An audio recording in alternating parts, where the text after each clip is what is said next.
जबकि सरकार वालों मैसेज आ चुका है कि फीस नहीं ਲਈ ਜਾਏਗੀ, ਪਰ ਜਦਕਿ ਸਾਨੂੰ ਸਕੂਲ ਵੱਲੋਂ ਕੋਈ ਵੀ ਮੈਸੇਜ ਨਹੀਂ ਆਇਆ ਕਿ ਤੁਸੀਂ ਫੀਸ ਤੁਹਾਡੀ ਮਾਫ ਹੋ ਗਈ ਹੈ ਜਾਂ ਕੁਛ ਵੀ ਹੈ। ਜਿੱਥੇ ਤਾਈਂ ਮੈਂ ਬਾਜ਼ਾਰਾਂ ਦੀ ਗੱਲ ਕਰ ਰਿਹਾ, ਸਾਡਾ ਫਰਜ਼ ਹੈ ਕਿ ਬਾਜ਼ਾਰਾਂ ਦੇ ਵਿੱਚ ਭੀੜ ਨਾ ਹੋਵੇ। ਸਰਕਾਰੀ ਤੌਰ ਤੇ ਜ਼ਿੰਮੇਵਾਰੀ ਬਣਦੀ ਹੈ। ਮੈਂ ਇਹਨਾਂ ਦਾ ਇਲੈਕਟਿਡ ਮੈਂਬਰ ਹਾਂ। ਇਹ ਆਪਾਂ ਨੂੰ ਡਰ ਕੇ ਨਹੀਂ ਜੀਣਾ ਪੈਣਾ। ਇਹ ਲੜਾਈ ਹੋ ਸਕਦਾ ਲੰਬੀ ਹੋਵੇ ਤੇ ਲੇਕਿਨ ਆਪਾਂ ਲੜਾਂਗੇ।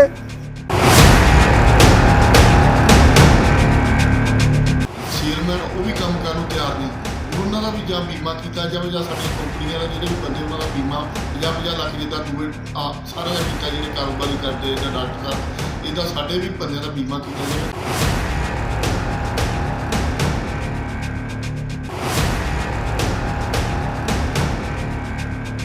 ਆਓ ਨਜ਼ਰ ਮਾਰਦੇ ਹਾਂ ਕਪੂਰਥਲਾ ਦੀਆਂ ਕੁਝ ਅਹਿਮ ਖਬਰਾਂ ਤੇ। ਅਗਰ ਗੱਲ ਕੀਤੀ ਜਾਵੇ ਪੰਜਾਬ ਦੇ ਵਿੱਚ ਆਨਲਾਈਨ ਸਟੱਡੀ ਦੀ, ਤਾਂ ਕਰਫਿਊ ਦੇ ਚੱਲਦਿਆਂ ਹਰ ਸਕੂਲ ਹਰ ਕਾਲਜ ਵੱਲੋਂ ਆਨਲਾਈਨ ਬੱਚਿਆਂ ਨੂੰ ਸਿੱਖਿਆ ਦਿੱਤੀ ਜਾ ਰਹੀ ਹੈ, ਜਿਸ ਨੂੰ ਲੈ ਕੇ ਮਾਪੇ ਬਹੁਤ ਸ਼ਸ਼ੋਪੰਜ ਵਿੱਚ ਨੇ। ਇੱਕ ਪਾਸੇ ਬੱਚਿਆਂ ਨੂੰ ਆਨਲਾਈਨ ਪੜ੍ਹਦਿਆਂ ਹੋਇਆਂ ਪੜ੍ਹਾਈ ਪੱਲੇ ਨਹੀਂ ਪੈ ਰਹੀ, ਜਿਸ ਕਰਕੇ ਉਹਨਾਂ ਨੂੰ ਗੂਗਲ ਤੇ ਜਾ ਮੱਥਾ ਮਾਰਨਾ ਪੈਂਦਾ ਹੈ, ਆਪਣਾ ਸਿਲੇਬਸ ਕੰਪਲੀਟ ਕਰਨਾ ਪੈਂਦਾ ਹੈ। ਤੇ ਦੂਸਰੇ ਪਾਸੇ ਜੇਕਰ ਮਾਪਿਆਂ ਦੀ ਗੱਲ ਕੀਤੀ ਜਾਵੇ ਤਾਂ ਬੇਸ਼ੱਕ ਸਰਕਾਰ ਵੱਲੋਂ ਇਹ ਹਦਾਇਤਾਂ ਜਾਰੀ ਕੀਤੀਆਂ ਗਈਆਂ ਨੇ ਕਿ ਕੋਈ ਵੀ ਕਾਲਜ ਅਤੇ ਸਕੂਲ ਬੱਚਿਆਂ ਤੋਂ ਐਡਮਿਸ਼ਨ ਫੀਸ ਜਾਂ ਕਿਸੇ ਵੀ ਤਰ੍ਹਾਂ ਦੇ ਚਾਰजेस ਨਹੀਂ ਲਵੇਗਾ, ਪਰ ਕਈ ਸਕੂਲ ਅਤੇ ਕਾਲਜ ਅਜਿਹੇ ਨੇ ਜਿਨ੍ਹਾਂ ਨੇ ਅਜੇ ਤੱਕ ਇਸ ਨੂੰ ਸਾਫ਼ ਨਹੀਂ ਕੀਤਾ ਕਿ ਉਹ ਫੀਸ ਲੈ ਰਹੇ ਨੇ ਜਾਂ ਨਹੀਂ ਲੈ ਰਹੇ। ਕੀ ਕਹਿ ਰਹੇ ਨੇ ਕਪੂਰਥਲਾ ਤੋਂ ਬੱਚੇ ਅਤੇ ਮਾਪੇ, ਮਾਰਦੇ ਇੱਕ ਨਜ਼ਰ। ਕੀ ਨਾਮ ਹੈ ਜੀ ਆਪਣਾ? ਮਿਸਿਸ ਰੁਚੀਪੁਰੀ, ਰੁਚੀ, ਤੁਹਾਡੇ ਬੱਚੇ ਕਿਹੜੇ ਸਕੂਲ 'ਚ ਪੜ੍ਹਦੇ?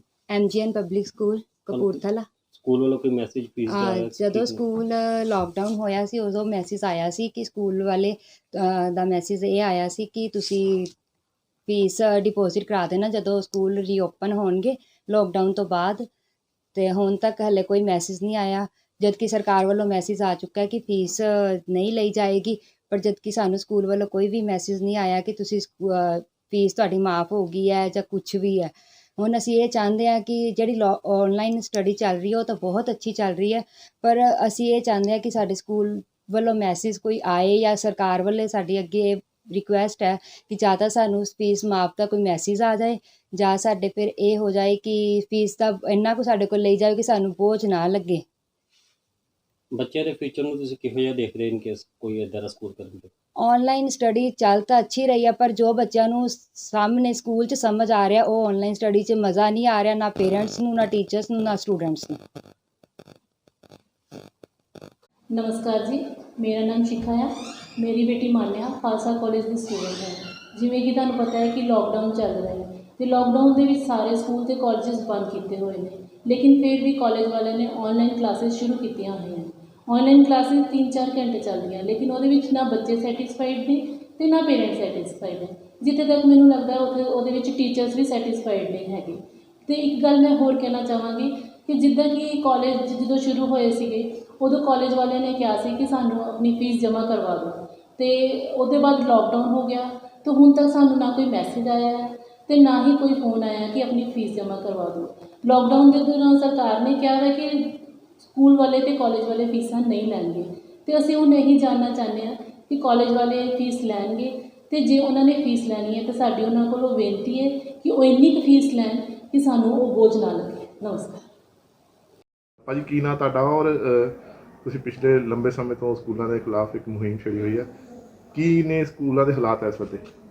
ਸਕੂਲਾਂ ਦੇ ਕਪੂਰਥਲਾ ਤੇ ਪੰਜਾਬ ਦੇ ਸਿਸਟਮ ਇੰਨਾ ਖਰਾਬ ਹੋ ਚੁੱਕਾ ਹੋਇਆ ਵਾ ਕਿ ਇਹਦੀ ਰੋਕਥਾਮ ਕਰਨ ਵਾਸਤੇ ਮੈਨੂੰ ਲੱਗਦਾ ਕਿ ਬਹੁਤ ਵੱਡੀ ਮੁਹਿੰਮ ਦੀ ਲੋੜ ਆ, ਜਿਹੜੀ ਕਿ ਇੱਕ ਸਿੰਗਲ ਹੈਂਡ ਦੇ ਉੱਤੇ ਮੈਂ ਆਪਣੇ ਤੌਰ ਦੇ ਉੱਤੇ ਸ਼ੁਰੂ ਕੀਤੀ ਆ, ਔਰ ਕਈ ਪ੍ਰੈਸ ਰਿਪੋਰਟਰ ਹੋਰ ਵੀ ਕਰਦੇ ਪਏ ਆ। डॉक्टर रेखा कालिया भारद्वाज, जो लायपुर खालसा कॉलेज कपूरथला में डायरेक्टर हूँ। कोविड-19 कोरोना महामारी की वजह से 23 मार्च को लॉकडाउन कर दिया गया था, जिस कारण हमारी इंस्टीट्यूशन पूरी तरह से पंजाब गवर्नमेंट और UGC के दिशा निर्देश अनुसार पूरा लॉकडाउन किया, लेकिन बच्चों की पढ़ाई को नज़र में रखते हुए, उनके भविष्य को देखते हुए हमने जूम ऑनलाइन क्लासेस को जारी रखा। मुझे ये बतलाते हुए अपार खुशी महसूस हो रही है कि कल तक हमारे विद्यार्थियों का पूरा सिलेबस हर सब्जेक्ट का, क्योंकि हमारे पास BCom भी है, BCA है, BSc है, डिप्लोमा कोर्सेज हैं, आर्ट्स क्लासेस हैं, सारे का सारा खत्म हो चुका है और रिवीजन चल रही है। क्वेश्चन पेपर बच्चों को दिए जा रहे हैं, क्वेश्चंस वो सॉल्व करते हैं, अपनी डिफ़िकल्टीज़ को टीचर्स के साथ डिस्कस करते हैं, जिसे सॉल्व किया जाता है। मैं परमपिता परमेश्वर से यही दुआ कर रही हूँ कि ये महामारी जल्दी से जल्दी हमारे देश से क्या सारे विश्व से हट जाए, ताकि हमारा जो भी कार्यक्रम है वो नॉर्मल तरीके से चले। और हमने आज तक जो हमें दिशा निर्देश पंजाब सरकार ने, हमारी मैनेजमेंट ने, हमारी यूनिवर्सिटी ने दिए हैं, उसी हिसाब से हम अपने कॉलेजेस के लिए काम कर रहे हैं। धन्यवाद। सत श्री अकाल, मेरा नाम मान्या है। मैं लायलपुर खालसा कॉलेज कपूरथला ਵਿੱਚ ਪੜ੍ਹਦੀ ਹਾਂ, BBA ਸੈਕੰਡ ਸਮੈਸਟਰ ਵਿੱਚ। ਤੇ ਅੱਜ ਕੱਲ੍ਹ ਮੇਰੀਆਂ ਲੋਕਡਾਊਨ ਦੇ ਦੌਰਾਨ ਮੇਰੀਆਂ ਜ਼ੂਮ ਐਪ 'ਤੇ ਕਲਾਸਿਸ ਚੱਲ ਰਹੀਆਂ ਵਾ। ਇੱਕ ਸਬਜੈਕਟ 1 ਘੰਟੇ ਦਾ ਹੁੰਦਾ ਆ ਅਤੇ ਉੱਥੇ ਸਾਨੂੰ ਸਮਝਾਇਆ ਜਾਂਦਾ ਵਾ, ਸਟੱਡੀ ਕਰਾਈ ਜਾਂਦੀ ਆ, ਪਰ ਸਾਨੂੰ ਕੰਸਨਟਰੇਟ ਕਰਨ 'ਚ ਪ੍ਰੋਬਲਮ ਹੁੰਦੀ ਆ, ਕਿਉਂਕਿ ਘਰੇ ਸ਼ੋਰ ਹੁੰਦਾ ਆ, ਇਸ ਕਰਕੇ ਸਾਡੇ ਤੋਂ ਕੰਸਨਟਰੇਟ ਨਹੀਂ ਹੋ ਪਾਉਂਦਾ। ਅਤੇ ਹੋਰ ਵੀ ਬਹੁਤ ਮੁਸ਼ਕਿਲਾਂ ਆ ਰਹੀਆਂ ਸਾਨੂੰ ਜ਼ੂਮ ਐਪ 'ਤੇ, ਸਾਨੂੰ ਪ੍ਰੋਬਲਮਸ ਪੁੱਛਣ 'ਚ ਮੁਸ਼ਕਿਲ ਆ ਰਹੀ ਆ ਟੀਚਰਸ ਨੂੰ। ਅਤੇ ਮੈਂ ਇੱਕ ਮਿਡਲ ਕਲਾਸ ਫੈਮਿਲੀ ਤੋਂ ਬਿਲੋਂਗ ਕਰਦੀ ਹਾਂ ਅਤੇ ਮੇਰੇ ਪਾਪਾ ਸੈਲਫ ਇੰਪਲੋਏ ਨੇ ਅਤੇ ਸਾਡਾ ਘਰ ਦਾ ਹੀ ਗੁਜ਼ਾਰਾ ਬਹੁਤ ਮੁਸ਼ਕਿਲ ਨਾਲ ਹੋ ਰਿਹਾ ਵਾ। ਅਤੇ ਸਾਡੇ ਕਾਲਜ ਵੱਲੋਂ ਕੋਈ ਨੋਟਿਸ ਨਹੀਂ ਆਇਆ ਕਿ ਆ ਜਿਹੜਾ ਲੋਕਡਾਊਨ ਆ ਇਸ ਦੌਰਾਨ ਫੀਸ ਮਾਫ ਕੀਤੀ ਜਾਵੇ। 1.5-2 ਮਹੀਨਾ ਜਿਹੜਾ ਲੋਕਡਾਊਨ ਰਿਹਾ ਉਹਦੇ ਵਿੱਚ ਫੀਸ ਮਾਫ ਕੀਤੀ ਜਾਵੇ, ਪਰ ਸਾਨੂੰ ਕਾਲਜ ਵੱਲੋਂ ਇਸ ਫੀਸ ਮਾਫ ਦਾ ਕੋਈ ਨੋਟਿਸ ਨਹੀਂ ਆਇਆ। ਅਤੇ ਮੈਂ ਇੱਕ ਸਾਡਾ ਘਰ ਦਾ ਹੀ ਗੁਜ਼ਾਰਾ ਬਹੁਤ ਮੁਸ਼ਕਿਲ ਨਾਲ ਹੋ ਰਿਹਾ ਅਤੇ ਫੀਸ ਪੇ ਕਰਨੀ ਬਹੁਤ ਮੁਸ਼ਕਿਲ ਹੈ ਅਤੇ ਸਾਡਾ ਹਾਲੇ तक ਕੋਈ ਕਾਲਜ ਵੱਲੋਂ ਉਹ ਆਇਆ नहीं है। क्या नाम है आपका और कौन से स्कूल में पढ़ते हो, कौन सी क्लास में हो? मेरा नाम कृषांगी अग्रवाल है। मैं बाबूलाल वन पब्लिक स्कूल में पढ़ती हूँ और मैं 8th ग्रेड में हूँ। और जो आपको भी पिछले काफ़ी लंबे समय से स्कूल बंद है, तो आपकी फिर स्टडी कैसे चल रही है? ठीक ही चल रही है। कैसे पढ़ते कैसे हो? हमारे जो स्कूल ने है ना व्हाट्सएप ग्रुप्स बनाए हुए हैं, उसमें ऑनलाइन वो जो ग्रुप है उसमें से यूट्यूब वीडियोस दे देते हैं हमें, उसको हमने देख के अपना सारा जो चैप्टर है वो अंडरस्टैंड कर लेना होता है। और फिर साथ में PDFs भेजते हैं जिसमें हमें वर्कशीट्स दी होती हैं, वो हमें नोटबुक में करनी होती हैं। तो फिर आप उसको कैसे वापस भेजते हो उसको? हाँ जी, वो 1 दिन का टाइम देते हैं और वो हमें मैम को सेंड करना होता है कि हमने ये सारा काम कर लिया है। तो वो चेक कैसे करते हैं फिर उसको? वो ऐसे ही बस ऑनलाइन चेक कर लेते हैं व्हाट्सएप ग्रुप पे कि अगर ये करेक्शन है तो फिर ठीक कर लो। तो आपको वीडियो कॉलिंग से भी पढ़ाते हैं कि ऐसे ही बस ऐसे ही पढ़ाया जा रहा है? ऐसे ही पढ़ा रहे हैं अभी। तो आप उसके अलावा क्या करते हो?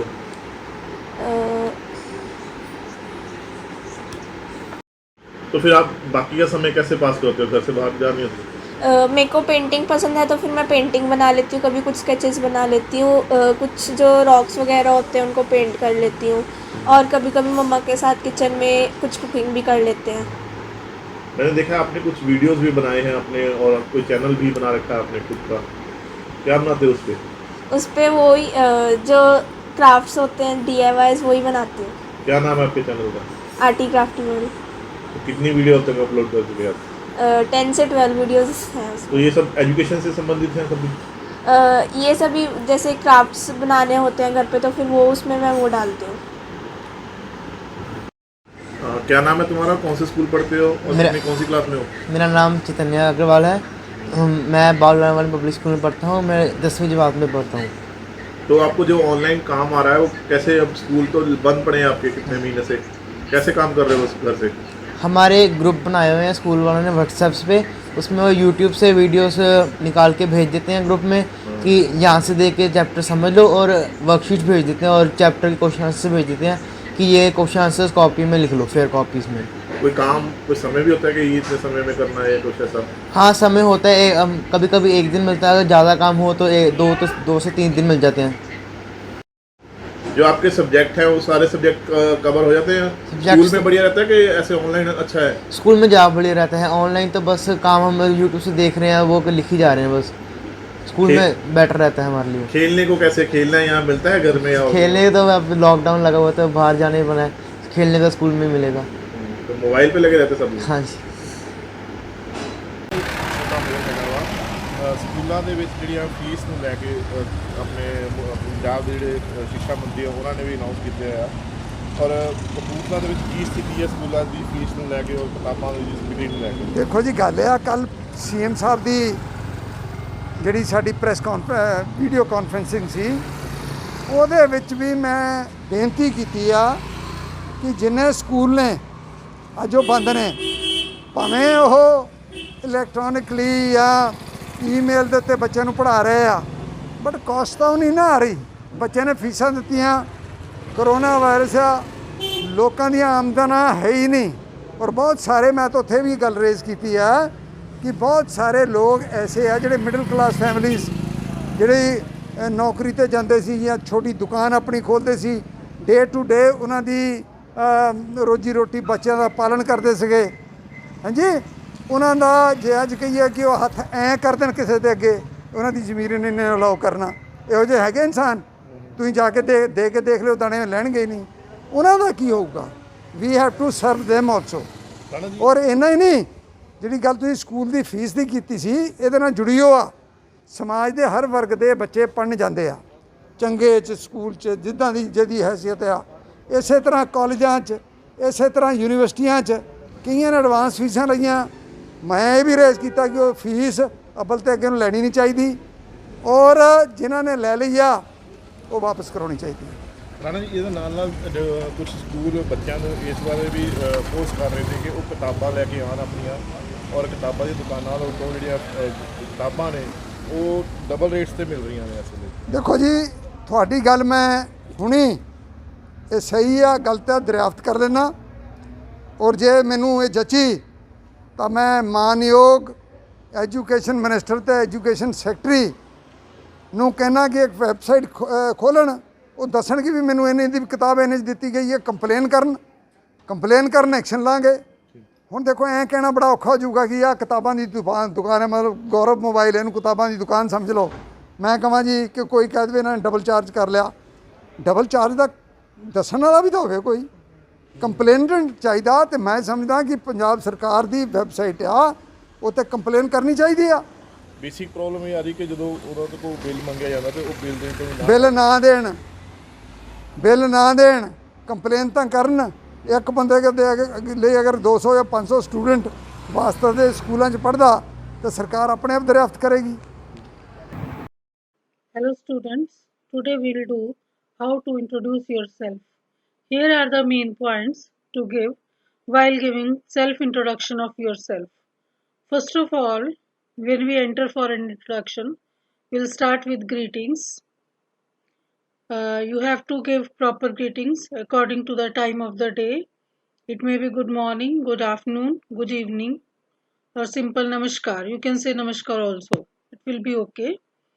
And then after that, you must give your name properly, and keep in mind that when we introduce ourselves, we do not use Miss, Mrs. or Mr. We'll simply say our name, like I'll say I am Ritu Gupta. And secondly, after that, you can mention about your educational qualifications, professional qualifications, for which purpose you have applied for that particular job. You must mention how much qualified you are and what are your educational qualifications. And after that, you can add your professional qualification, and if you have any kind of experience related to that job, you can mention that also, your experience, because it will be beneficial for the authorities if you have some kind of experience of 2 or 3 years or something like that. Hello everyone, welcome to the short-term course in Communicative English. Today, I, Reena Malli, faculty in English from Hindu Kanya Collegiate School, Kapurthala, stand before you to explain a very relevant topic, that is describing any person. आप मेरी इस video शुरू होने से पहले मैं आपसे पूछना चाहती हूँ, आप मुझे बताइए सबसे ज्यादा आपकी लाइफ में कौन 2 लोग इंपॉर्टेंस रखते हैं? बताइए। यस, एक तो है आप और एक है वो जिससे आप बात कर रहे हैं, That means description of any person. So let us start by describing any person. So there are 6 steps to describe any person. So सबसे पहले है आपने उसके नाम से स्टार्ट करना है, his or her name, then his or her age, place to which he or she belongs, वो कहाँ के रहने वाले हैं, फिर उसके बाद है उनकी क्वालिफिकेशन, फिर 5th स्टेप है उन्होंने क्या ऑक्यूपेशन अपनाई हुई है, his or her special traits, that means उनकी कोई क्वालिटीज होगी वो आपने बतानी है. इसी 7th पॉइंट में आपने अपने इंप्रेशन को भी जोड़ना है. That means what do you think about that person? Okay, so let us start step by step. सबसे पहले आता है his or her name and relation to you. मैंने यहाँ एक फिक्टिशियस नाम दिया है मिस्टर रोशन. आप किसी का भी नाम लिख सकते हो, Miss Jaspreet, okay, Mister Omkar, you can name anyone, okay, according to your choice. तो वो नाम लिखकर आपने लिखना है is my, then you have to fill these fill-ups. I have given you certain options like Mr. Roshan can be your classmate, Mr. Roshan can be your colleague, he can be a student, teacher, neighbor, or any family member like brother or grandfather. ठीक है, इसी तरह से लड़की का नाम हो सकता है miss Roshni. Okay, so is my friend. Okay, so you just have to fill the relevant criteria, okay, like classmate or anything. So this is how we talk about the name. ये इस तरह से हम नाम बताते हैं. Next step is about age. He is 12 years old or she is 12-year-old. Okay, तो years बोलना है आपने, ठीक है, वो कितने साल की हैं, ये पर्टिकुलर स्टेप है एज बताने का. देखिए ये स्टेप है तो बहुत easy, but we don't know how to actually put it in the proper steps. तो स्टेप बाय स्टेप आपने सीखना है how to describe any person. Hopefully I am understood till here. Let us go next to the 3rd point, how to tell about the place to which he or she belongs. There are 3 ways. Okay, सबसे पहले है he or she belongs to, आपने name of the place लिखना है, जैसे Kapurthala, he belongs to Kapurthala, she belongs to Kapurthala. Second option is she is from Kapurthala. Third option, very impressive, she hails from Kapurthala, she hails from USA. Okay, like that. Now comes the 4th point. 4th point, qualification कैसे बताई जाती है. He has done, then previous class. यहां मैं आपको एक चीज बताना चाहूंगी, उस इंसान ने कुछ कर रखा होगा और वो कुछ कर रहा होगा, या फिर वो कर चुका होगा. ठीक है, तो मैंने आपको दोनों ऑप्शंस फुलफिल किए हैं यहाँ पर. अगर उसने कुछ प्रीवियस स्टडी की हुई है तो आपने लिखना है he has done BCA from जो भी इंस्टीट्यूट का नाम है, ठीक है, वो लिखना है. जैसे she has done BCA from Hindu Kanya college Kapurthala. और इसी तरह से अगर वो कुछ कर रही हैं प्रेजेंटली तो you have to write she is doing BCA from Hindu Kanya college Kapurthala. Okay, am I understood. Next point is very important, occupation और प्रोफेशन. ऑब्वियसली वो कुछ ना कुछ तो करते होंगे, ठीक है. तो शी इज ऑक्यूपेशन आपने लिखना है, जैसे कि टीचर हो सकती है, बैंक मैनेजर हो सकता है, ठीक है, वर्किंग इन एन ऑर्गेनाइजेशन जैसे कोई किसी ऑर्गेनाइजेशन में काम कर रहे हैं, किसी बैंक में काम कर रहे हैं, तो उनका नाम आएगा यहाँ पर. तो ही के साथ कैसे आएगा, he is a bank manager working in ICICI bank. Okay, like that. और शी इज अ स्टूडेंट, अगर वो वर्क नहीं कर रही हैं, जैसे फॉर एग्जाम्पल आप में से काफी सारे बच्चे स्टूडेंट भी होंगे, तो वो कैसे बोलेंगे, उनको कैसे डिस्क्राइब करोगे आप किसी को, तो शी इज अ स्टूडेंट. और ही और शी इज स्टडिंग इन, आप इस तरह से भी कह सकते हो अगर वो पढ़ रहे हैं, ही और she is studying in BCA in Hindu Kanya college Kapurthala, या कोई भी इंस्टीट्यूशन का नाम अपनी सहूलियत के अनुसार आप ले सकते हो. Next point is that is talking about the special traits और quality of that person. How to talk about that. मैंने आपको काफी सारे ऑप्शंस यहाँ पर दिए हैं, और इसी पॉइंट में ना आपने ये भी चीज जोड़नी है कि what are the reasons, why do you like that person, okay, और व्हाट इज योर इंप्रेशन, आप क्या सोचते हो उसके बारे में. तो यहाँ पर आप क्या लिखोगे, आई लाइक हिम. अगर आप उस मेल मेंबर की बात करें तो आप कहोगे आई लाइक हिम बिकॉज, फिर उसके साथ आपने लाइन जोड़नी है, I like him because he is a nice and God fearing person. I like him because he is very focused towards his goal. Okay, like that. तो hopefully you are getting कि अगर आप male member की बात कर रहे हो तो आपने ही लगाना है, हिज लगाना है, और अगर आप लड़की की बात करो तो शी और हर लगाना है, ठीक है। तो इसमें आप अपना इंप्रेशन भी जोड़ रहे हो कि I like her because she is very focused towards her goal, she values honesty and moral values, she is dutiful, optimist and pragmatic। मैंने आपको काफी सारे पॉइंट्स दिए हैं, ये सारी सिचुएशन में ना एप्लीकेबल हैं। ओके, सो आप अपनी सहूलियत के अनुसार कोई भी सेंटेंसेस को यूज कर सकते हो। So from this video I have explained you how to describe any person. आपने सिर्फ नाम फिल करना है, एज फिल करनी है, क्राइटेरिया फिल करना है, एंड माइंड इट, अगर आप इन 6 गोल्डन स्टेप्स को फॉलो करोगे, you can describe any person, believe me. Okay, so we should never forget that we have the courage to do everything. So achieve more, get more and learn more. Thank you. Students, today we are going to start the topic web designing for beginners. For this I choose HTML language. The reason behind is that HTML is the base of every language. Let's have a practical view. ये देखिए, ये मेरे पास है hindukanyacollege.com की website. मैंने यहाँ पर right click किया and then I choose view source. जैसे ही मैंने व्यू सोर्स किया, यहाँ पर एक कोडेड लैंग्वेज खुल गई, ठीक है। और आप देख सकते हैं यहाँ पर ये कहाँ से स्टार्ट हो रही है, with the tag HTML। That means अगर आपने कोई और लैंग्वेज भी सीखनी है वेब डिज़ाइनिंग फील्ड के लिए, तो आपको सबसे पहले HTML लैंग्वेज आनी ज़रूरी है, ठीक है। सो इसके लिए मैं सबसे पहले आपको सिर्फ एक बेसिक टर्मिनोलॉजी बताऊंगी। After that we will start it practically, ठीक है। तो सबसे पहले होता है हमारे पास website and web pages. Now what is website? Website क्या है? Collection of web pages. ये देखिए यहाँ पर hindukanyacollege.com, it is a website. अब इसके अंडर हमारे पास आते हैं डिफरेंट वेब पेजेस। अब वो वेब पेजेस क्या हैं, ये देखिए यहाँ पर जैसे मैं क्लिक कर रही हूँ एडमिशन प्रोसीजर, तो आगे इसका लिंक खुल जाएगा। तो दैट मीन्स ये किस वेबसाइट के अंडर है? हिंदू कन्या कॉलेज। आगे नेक्स्ट इज रजिस्ट्रेशन, ये भी किसके अंडर है? हिंदू कन्या कॉलेज। तो ये सारे के सारे पेजेस जो एसोसिएटेड हैं एक ही लिंक के अंडर, एक ही वेबसाइट के अंडर हैं, तो इन सबको हम क्या बोलते हैं? Web pages. That means collection of web pages is called website. Now, there is a one term hypertext and hypermedia. हम most probably use करते हैं term hyperlink.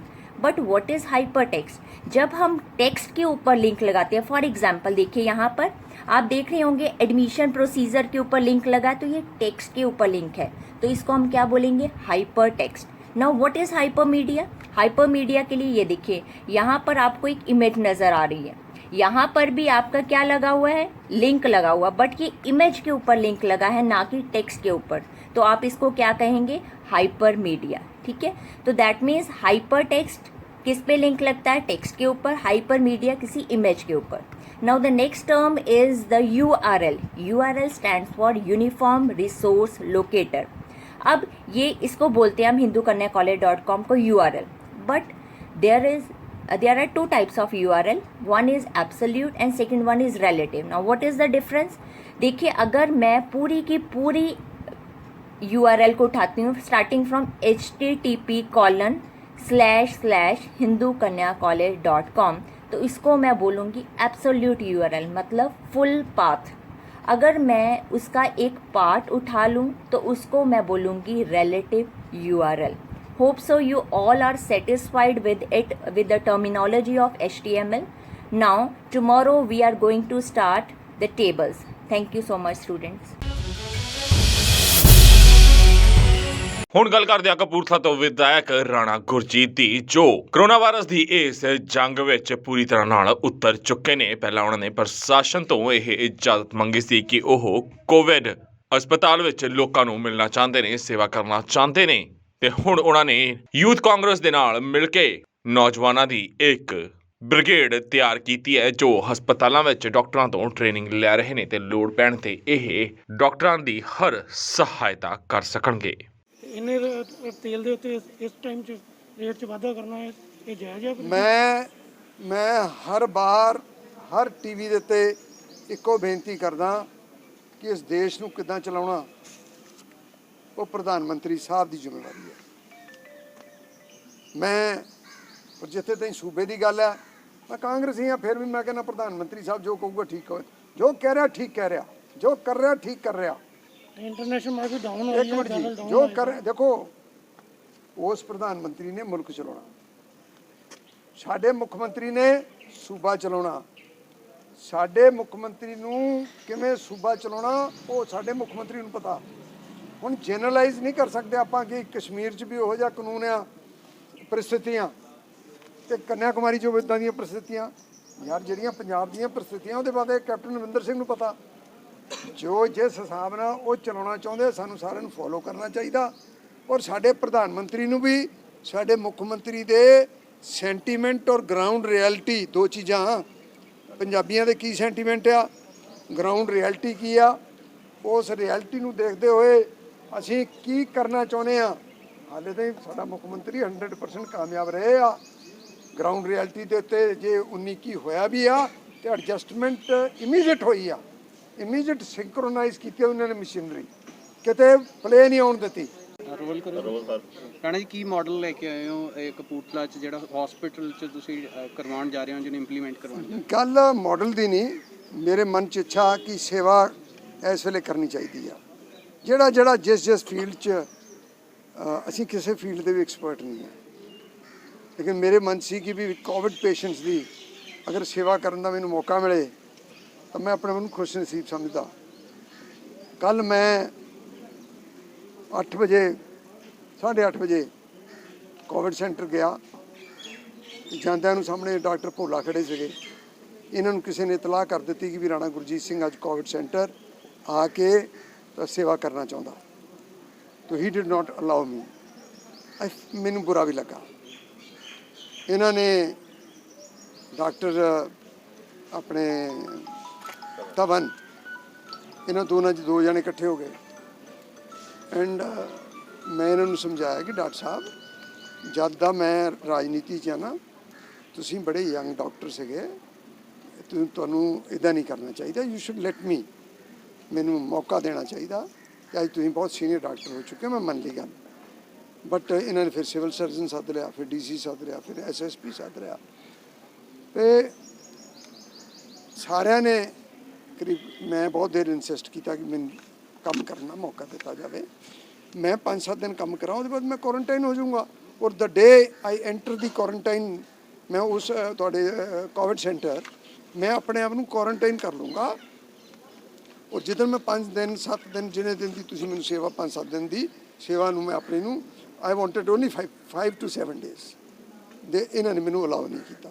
जी अखीर च एक गल ये मन्नीए कि कपूरथला दे विच जिद्दां कंटोनमेंट जोन भी बन गया, शहर चों भी एक व्यक्ति पीड़ित आ गया, तो जिहड़ी ये तुहाडीआं टीमां ने कांग्रेस पार्टी दीआं की उत्थे भी ये मॉडल लागे शागे अपनाउणगीआं, उत्थों दे लोकां नूं सोशल डिस्टेंस या होर इस प्रोजैक्ट दे उत्ते काम होएगा? देखो जी जे कहो कि सारा काम राणे नहीं कर देना, ये भी गल झूठी आ। ये समाज च आपां देखो जे हॉस्पिटल वाली गल छेड़ी आ, ये खाली कांग्रेस नहीं, समाज सेवक कई होणगे ज्वाइन करनगे, ਜਿਹੜੇ ਜਿਹੜੇ ਕੈਪੇਬਲ ਹੋਣਗੇ ਉਹਨਾਂ ਨੂੰ ਡਾਕਟਰ ਸਾਹਿਬ ਰੱਖ ਲੈਣਗੇ, ਉਹਨਾਂ ਨੂੰ ਕੰਮ ਦੇਣਗੇ, ਟ੍ਰੇਨ ਕਰਨਗੇ, ਘਰ ਭੇਜ ਦੇਣਗੇ। ਲੋੜ ਪੈਣ ਤੇ ਜਿਵੇਂ ਫੌਜੀ ਸੱਦ ਲਈਦੇ ਆ ਇਦਾਂ ਲੋੜ ਪੈਣ ਤੇ ਉਹਨਾਂ ਨੂੰ ਫਿਰ ਸੱਦਾਂਗੇ। ਜਿੱਥੇ ਤਾਈਂ ਮੈਂ ਬਾਜ਼ਾਰਾਂ ਦੀ ਗੱਲ ਕਰ ਰਿਹਾ, ਸਾਡਾ ਫਰਜ਼ ਹੈ ਕਿ ਬਾਜ਼ਾਰਾਂ ਦੇ ਵਿੱਚ ਭੀੜ ਨਾ ਹੋਵੇ, ਸਰਕਾਰੀ ਤੌਰ ਤੇ ਜ਼ਿੰਮੇਵਾਰੀ ਬਣਦੀ ਹੈ। ਮੈਂ ਇਹਨਾਂ ਦਾ ਇਲੈਕਟਿਡ ਮੈਂਬਰ ਹਾਂ। ਇਹ ਆਪਾਂ ਨੂੰ ਡਰ ਕੇ ਨਹੀਂ ਜੀਣਾ ਪੈਣਾ। ਇਹ ਲੜਾਈ ਹੋ ਸਕਦਾ ਲੰਬੀ ਹੋਵੇ ਤੇ ਲੇਕਿਨ ਆਪਾਂ ਲੜਾਂਗੇ, ਲੇਕਿਨ ਰੋਜ਼ ਇੰਪਰੂਵਮੈਂਟ ਕਰਨ ਦੀ ਲੋੜ ਹੈ। ਜਿਹੜੀਆਂ ਗਲਤੀਆਂ ਕੱਲ ਹੋਈਆਂ ਉਹ ਅੱਜ ਨਹੀਂ ਹੋਣੀਆਂ ਚਾਹੀਦੀਆਂ, ਜਿਹੜੀਆਂ ਅੱਜ ਹੋਈਆਂ ਉਹ ਤੁਸੀਂ ਮੈਨੂੰ ਦੱਸ ਦਿੱਤੀਆਂ, ਉਹ ਕੋਸ਼ਿਸ਼ ਕਰਾਂਗੇ ਕੱਲ ਨੂੰ ਨਹੀਂ ਹੋਣਗੇ, ਕੱਲ ਨੂੰ ਫਿਰ ਗਲਤੀਆਂ ਹੋਣਗੀਆਂ, ਪਰਸੋਂ ਨੂੰ ਹੋਰ ਸੁਧਾਰ ਕਰੀਏ, ਪਰਫੈਕਸ਼ਨ 'ਚ ਲਿਆਈਏ ਕੰਮ।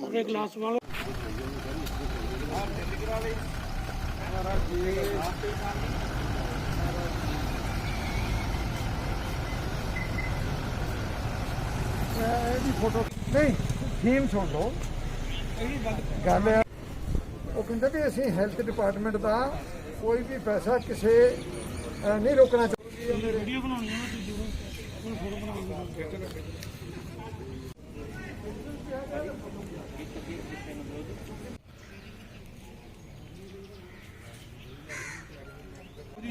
हो जाने जी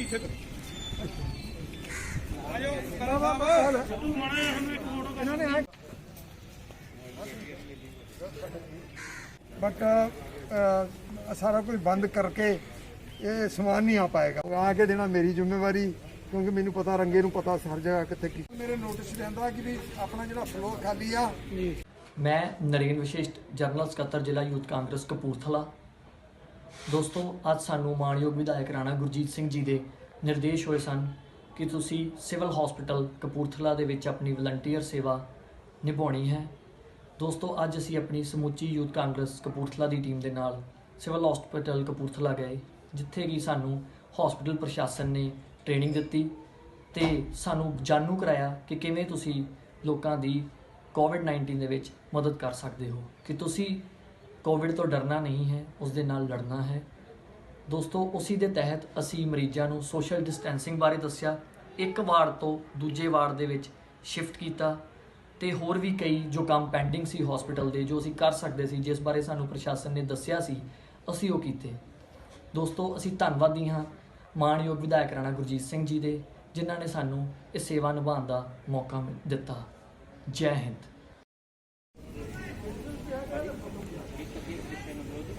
ਸਾਡੇ ਐਮਐਲਏ ਸਾਹਿਬ ਰਾਣਾ ਜੀ ਵੱਲੋਂ ਕੁਝ ਵਲੰਟੀਅਰ ਭੇਜੇ ਗਏ। ਉਹਨਾਂ ਨੇ ਡਿਫਰੈਂਟ ਵਾਰਡਸ ਦੇ ਵਿੱਚ ਪੇਸ਼ੈਂਟਸ ਦੀ ਹੈਲਪ ਕੀਤੀ, ਉਹਨਾਂ ਦੀ ਸਾਂਭ ਸੰਭਾਲ 'ਚ ਹੈਲਪ ਕੀਤੀ, ਉਹਨਾਂ ਦੇ ਜਿਹੜੇ ਹੈਗੇ ਆ ਸਮਾਨ ਨੂੰ ਕਿੱਦਾਂ ਸੈੱਟ ਰੱਖਣਾ, ਪਰਸਨਲ ਹਾਈਜੀਨ ਬਾਰੇ ਦੱਸਿਆ, ਸੋਸ਼ਲ ਡਿਸਟੈਂਸਿਸ ਬਾਰੇ ਦੱਸਿਆ ਕਿ ਹਾਂ ਅਸੀਂ ਇਹ ਚੀਜ਼ ਬਿਮਾਰੀ ਨੂੰ ਸਿਰਫ ਆਪਣੇ ਸੋਸ਼ਲ ਡਿਸਟੈਂਸਿੰਗ ਨਾਲ, ਚੰਗੀ ਹਾਈਜੀਨ ਨਾਲ, ਸਾਫ਼ ਸਫਾਈ ਨਾਲ ਸਾਰਿਆਂ ਨੂੰ ਮੁਕਤ ਕਰ ਸਕਦੇ ਹਾਂ। ਔਰ ਇੱਕ ਜਿਹੜਾ ਦਿਲ 'ਚ ਲੋਕਾਂ ਦੇ ਹਊਆ ਬਣਿਆ ਹੋਇਆ ਕਿ ਪਤਾ ਨਹੀਂ ਕਰੋਨਾ ਨੇ ਕੀ ਕਰ ਦੇਣਾ ਹੈਗਾ, ਉਹਨੂੰ ਦੂਰ ਕਰਨ ਦੀ ਕੋਸ਼ਿਸ਼ ਕੀਤੀ। ਇਹਨਾਂ ਕੀ ਬੈਨੀਫਿਟ ਕੀ ਮਿਲਣਗੇ, ਕਿਉਂਕਿ ਸਟਾਫ ਇਹ ਜਿਹੜੀ ਵੋਲੰਟੀਅਰ ਆਏ ਹੈ ਇਹ ਨਾਲ ਇੱਕ ਚਿੰਗਾਰੀ ਲੱਗੇਗੀ ਕਿ ਹੋਰ ਸਾਨੂੰ ਆ ਕੇ ਲੋਕ ਪੁੱਛਣ ਕਿ ਅਸੀਂ ਵੀ ਸੇਵਾ ਕਰਨੀ ਹੈ। ਜਿਹੜਾ ਸਾਡੇ ਪੰਜਾਬੀਆਂ ਵਿੱਚ ਸੇਵਾ ਦਾ ਭਾਵ ਹੈਗਾ, ਉਹਨੂੰ ਇੱਕ ਚਿੰਗਾਰੀ ਦੇਣ ਦੀ ਲੋੜ ਸੀ, ਉਹ ਰਾਣਾ ਜੀ ਵੱਲੋਂ ਅੱਜ ਦਿੱਤੀ ਗਈ ਹੈ। ਇੱਕ ਵਾਰਡ ਨੂੰ ਸਾਫ਼ ਸਫਾਈ ਦਾ ਜਿੰਮਾ ਚੱਕਿਆ ਹੈ ਔਰ ਉਹਦੇ ਵਾਸਤੇ ਉਹਨਾਂ ਨੇ ਇੱਕ ਇੱਥੇ ਬਫਰ ਮਸ਼ੀਨ ਦੇ ਨਾਲ ਬਰਸ਼ ਵੀ ਦਿੱਤਾ ਹੈ, ਉਹਦੇ ਨਾਲ ਇਹ ਸਫਾਈ ਕਰਕੇ ਇਹ ਉਸ ਵਾਰਡ ਨੂੰ ਪੂਰਾ ਲਿਸ਼ਕਾ ਦੇਣਗੇ। ਔਰ ਬਾਇਓਮੈਡੀਕਲ ਵੇਸਟ ਵਾਸਤੇ ਜਿਹੜੀ ਸਾਨੂੰ ਟਰਾਲੀ ਦੀ ਮੁਸ਼ਕਿਲ ਆ ਰਹੀ ਸੀਗੀ, ਉਹ ਵੀ ਉਹਨਾਂ ਨੇ ਕਿਹਾ ਹੈਗਾ ਕਿ ਅਸੀਂ 2 ਟਰਾਲੀਆਂ ਤੁਹਾਨੂੰ ਦੇਵਾਂਗੇ, ਜਿਸ ਨਾਲ ਤੁਹਾਡੇ ਬਾਇਓਮੈਡੀਕਲ ਵੇਸਟ ਨੂੰ ਲਿਫਟ ਕਰਨ 'ਚ ਆਸਾਨੀ ਰਹੇ। ਅੱਜ ਮਾਨਯੋਗ ਰਾਣਾ ਗੁਰਜੀਤ ਸਿੰਘ ਜੀ ਐਮਐਲਏ ਕਪੂਰਥਲਾ ਜੀ ਦੇ ਦਿਸ਼ਾ ਨਿਰਦੇਸ਼ਾਂ ਹੇਠ ਸਾਡੀ ਕਪੂਰਥਲਾ ਯੂਥ ਕਾਂਗਰਸ ਦੀ ਟੀਮ ਕਪੂਰਥਲਾ ਦੇ ਸਰਕਾਰੀ ਹਸਪਤਾਲ ਵਿਖੇ ਵਲੰਟੀਅਰ ਸੇਵਾ ਕਰਨ ਲਈ ਪਹੁੰਚੀ ਸੀ। ਜਿਵੇਂ ਕਿ ਆਪਾਂ ਸਾਰੇ ਜਾਣਦੇ ਹਾਂ ਕਿ ਕੋਵਿਡ-19 ਜੋ ਕਰੋਨਾ ਨਾਮਕ ਮਹਾਮਾਰੀ ਦਾ ਦੌਰ ਚੱਲ ਰਿਹਾ ਹੈ, ਇਸ ਮਹਾਮਾਰੀ ਦੇ ਦੌਰ ਵਿੱਚ ਸਾਡੇ ਮੈਡੀਕਲ ਸਟਾਫ, ਪੈਰਾਮੈਡੀਕਲ ਸਟਾਫ ਦੀਆਂ ਅਲੱਗ-ਅਲੱਗ ਥਾਵਾਂ 'ਤੇ ਡਿਊਟੀਆਂ ਲੱਗੀਆਂ ਹੋਣ ਕਾਰਨ ਕਪੂਰਥਲਾ ਦੇ ਸਰਕਾਰੀ ਹਸਪਤਾਲ ਵਿੱਚ ਸਟਾਫ ਦੀ ਬਹੁਤ ਜ਼ਿਆਦਾ ਕਮੀ ਚੱਲ ਰਹੀ ਸੀ, ਜਿਸ ਦੇ ਕਾਰਨ ਉੱਥੇ ਆਉਣ ਵਾਲੇ ਮਰੀਜ਼ਾਂ ਅਤੇ ਲੋਕਾਂ ਨੂੰ ਬਹੁਤ ਤਰ੍ਹਾਂ ਦੀਆਂ ਮੁਸ਼ਕਿਲਾਂ ਦਾ ਸਾਹਮਣਾ ਕਰਨਾ ਪੈ ਰਿਹਾ ਸੀ। ਸੋ ਸਾਡੇ ਮਾਨਯੋਗ ਐਮਐਲਏ ਕਪੂਰਥਲਾ ਰਾਣਾ ਗੁਰਜੀਤ ਸਿੰਘ ਜੀ ਦੀ ਪ੍ਰੇਰਨਾ ਸਦਕਾ ਸਾਡੀ ਕਪੂਰਥਲਾ ਯੂਥ ਕਾਂਗਰਸ ਦੀ ਟੀਮ ਉੱਥੇ ਵਲੰਟੀਅਰ ਸੇਵਾ ਕਰਨ ਲਈ ਪਹੁੰਚੀ ਔਰ ਸਾਡੇ ਉੱਥੇ ਡਾਕਟਰ ਸੰਦੀਪ ਧਵਨ ਜੀ ਦੀ ਗਾਈਡਲਾਈਨਸ ਦੇ ਅੰਡਰ ਸਾਨੂੰ ਕੁਝ ਟ੍ਰੇਨਿੰਗ ਦਿੱਤੀਆਂ ਗਈਆਂ ਕਿ ਕਪੂਰਥਲਾ ਦੇ ਸਰਕਾਰੀ ਹਸਪਤਾਲ ਦੇ ਅੰਦਰ ਰਹਿ ਕੇ ਕਿਵੇਂ ਸੇਫਟੀ ਨਾਲ ਅਸੀਂ ਲੋਕਾਂ ਦੀ ਸੇਵਾ ਕਰ ਸਕਦੇ ਹਾਂ, ਜਿਸ ਦੇ ਅੰਤਰਗਤ ਅੱਜ ਸਾਡੀ ਟੀਮ ਨੇ ਜੋ ਉੱਥੇ ਆਉਣ ਵਾਲੇ ਮਰੀਜ਼ਾਂ ਨੂੰ ਔਰ ਲੋਕਾਂ ਨੂੰ ਸੋਸ਼ਲ ਡਿਸਟੈਂਸ ਬਾਰੇ ਜਾਣੂ ਕਰਵਾਇਆ। ਉੱਥੇ ਦੇ ਸਟਾਫ ਨਾਲ ਰਲ ਕੇ ਜੋ ਉਹਨਾਂ ਦਾ ਪੇਪਰ ਵਰਕ ਸੀ ਪੈਂਡਿੰਗ, ਡਾਟਾ ਐਂਟਰੀ ਦਾ ਵਰਕ ਪੈਂਡਿੰਗ ਸੀ, ਉਹਦੇ ਵਿੱਚ ਮਦਦ ਕੀਤੀ। ਮੈਟਰਨਿਟੀ ਵਾਰਡ ਔਰ ਜੱਚਾ ਬੱਚਾ ਵਾਰਡ ਵਿੱਚ ਮਰੀਜ਼ਾਂ ਨੂੰ ਸ਼ਿਫਟ ਕਰਨ ਤੋਂ ਲੈ ਕੇ ਉਹਨਾਂ ਨੂੰ ਖਾਣਾ ਖਵਾਉਣ ਤੱਕ ਔਰ ਹੋਰ ਤਰ੍ਹਾਂ ਦੇ ਵੀ ਕਈ ਜੋ ਕੰਮ ਵਿੱਚ ਸਾਡੀ ਕਪੂਰਥਲਾ ਯੂਥ ਕਾਂਗਰਸ ਦੀ ਟੀਮ ਨੇ ਯੋਗਦਾਨ ਪਾਇਆ। ਔਰ ਸਾਡੀ ਕਪੂਰਥਲਾ ਯੂਥ ਕਾਂਗਰਸ ਸਵੇਰੇ 8 ਵਜੇ ਤੋਂ ਲੈ ਕੇ ਦੁਪਹਿਰੇ 12 ਵਜੇ ਤੱਕ ਰੋਜ਼ 15 ਦਿਨ ਤੱਕ ਇਹ ਵਲੰਟੀਅਰ ਸੇਵਾ ਉੱਥੇ ਨਿਭਾਏਗੀ। ਔਰ ਸਾਡੇ ਮਾਨਯੋਗ ਐਮਐਲਏ ਕਪੂਰਥਲਾ ਰਾਣਾ ਗੁਰਜੀਤ ਸਿੰਘ ਜੀ ਜਦੋਂ ਵੀ ਸਾਡੀ ਟੀਮ ਨੂੰ ਨਿਰਦੇਸ਼ ਦੇਣਗੇ, ਸਾਡੀ ਟੀਮ ਅੱਗੇ ਵੱਧ ਕੇ ਹਰ ਜਗ੍ਹਾ ਵਲੰਟੀਅਰ ਸੇਵਾ ਕਰਨ ਲਈ ਅਗਰਸਰ ਰਹੇਗੀ। ਜੈ ਹਿੰਦ। ਤੇ ਆਓ ਹੁਣ ਗੱਲ ਕਰਦੇ ਹਾਂ ਸ਼ਰਾਬ ਦੇ ਠੇਕਿਆਂ ਦੀ। ਕੈਪਟਨ ਅਮਰਿੰਦਰ ਸਿੰਘ ਨੇ ਨਰਿੰਦਰ ਮੋਦੀ ਤੋਂ ਇਜਾਜ਼ਤ ਮੰਗੀ ਸੀ ਸ਼ਰਾਬ ਦੇ ਠੇਕੇ ਖੁਲਵਾਉਣ ਦੀ ਤੇ ਕੱਲ ਤੋਂ ਇਹ ਸ਼ਰਾਬ ਦੇ ਠੇਕੇ ਖੁੱਲ ਵੀ ਜਾਣਗੇ ਪਰ ਸ਼ਰਾਬ ਠੇਕਾ ਯੂਨੀਅਨ ਨੇ ਹੁਣ ਇੱਕ ਫੈਸਲਾ ਕੀਤਾ ਹੈ ਕਿ ਉਹ ਸ਼ਰਾਬ ਦੇ ਠੇਕੇ ਨਹੀਂ ਖੋਲਣਗੇ ਕਿਉਂਕਿ ਉਹਨਾਂ ਨੂੰ ਸਿਰਫ 4 ਘੰਟੇ ਠੇਕਾ ਖੋਲਣ ਦੀ ਇਜਾਜ਼ਤ ਦਿੱਤੀ ਗਈ ਹੈ ਅਤੇ ਉਹਨਾਂ ਦਾ ਕਹਿਣਾ ਹੈ ਕਿ ਉਹ ਰੈਵਨਿਊ ਵੀ ਸਿਰਫ 4 ਘੰਟੇ ਦਾ ਹੀ ਸਰਕਾਰ ਨੂੰ ਜਮ੍ਹਾਂ ਕਰਵਾਉਣਗੇ ਜਦਕਿ ਪਿਛਲੀ ਵਾਰ ਜੋ ਰੈਵਨਿਊ ਇਹਨਾਂ ਠੇਕੇਦਾਰਾਂ ਵੱਲੋਂ ਸਰਕਾਰ ਨੂੰ ਜਮ੍ਹਾਂ ਕਰਵਾਇਆ ਗਿਆ ਸੀ ਉਸ ਦਾ ਵੀ ਕੋਈ ਹਿਸਾਬ ਕਿਤਾਬ ਹੁਣ ਤੱਕ ਨਹੀਂ ਦਿੱਤਾ ਗਿਆ ਜਿਸ ਦੇ ਚੱਲਦਿਆਂ ਇਹਨਾਂ ਸ਼ਰਾਬ ਦੇ ਠੇਕੇਦਾਰਾਂ ਨੇ ਇਹ ਸਾਫ਼ ਕੀਤਾ ਕਿ ਇੱਕ ਤਾਂ ਅਸੀਂ ਘਰ ਹੋਮ ਡਿਲੀਵਰੀ ਸ਼ਰਾਬ ਦੀ ਨਹੀਂ ਦੇ ਸਕਦੇ ਤੇ ਦੂਸਰਾ ਜੇਕਰ ਠੇਕੇ 4 ਘੰਟੇ ਵਾਸਤੇ ਖੁੱਲਣਗੇ ਤਾਂ ਅਸੀਂ ਸਰਕਾਰ ਨੂੰ 4 ਘੰਟੇ ਦਾ ਬਣਦਾ ਹੀ ਰੈਵਨਿਊ ਦੇਵਾਂਗੇ। ਜੀ ਆਪਣਾ ਮੇਰਾ ਨਾਮ ਜੀ ਬਲਦੇਵ ਸਿੰਘ ਸੁਲਤਾਨਪੁਰ ਲੋਧੀ ਤੋਂ ਬੋਲਦੇ ਸਰਪੰਚ ਸਾਹਿਬ। ਹਾਂਜੀ ਤਾਂ ਸਰ ਜਿਹੜੀ ਕਿ ਅੱਜ ਸਰਕਾਰ ਵੱਲੋਂ ਗੱਲ ਕੀਤੀ ਜਾ ਰਹੀ ਹੈ ਠੇਕੇ ਖੋਲ੍ਹਣ ਦੀ ਪਰ ਯੂਨੀਅਨ ਵੱਲੋਂ ਠੇਕਾ ਐਸੋਸੀਏਸ਼ਨ ਵੱਲੋਂ ਠੇਕੇ ਨਾ ਖੋਲ੍ਹਣ ਦੀ ਗੱਲ ਕੀਤੀ ਕੀ ਸਰ ਮਾਮਲਾ?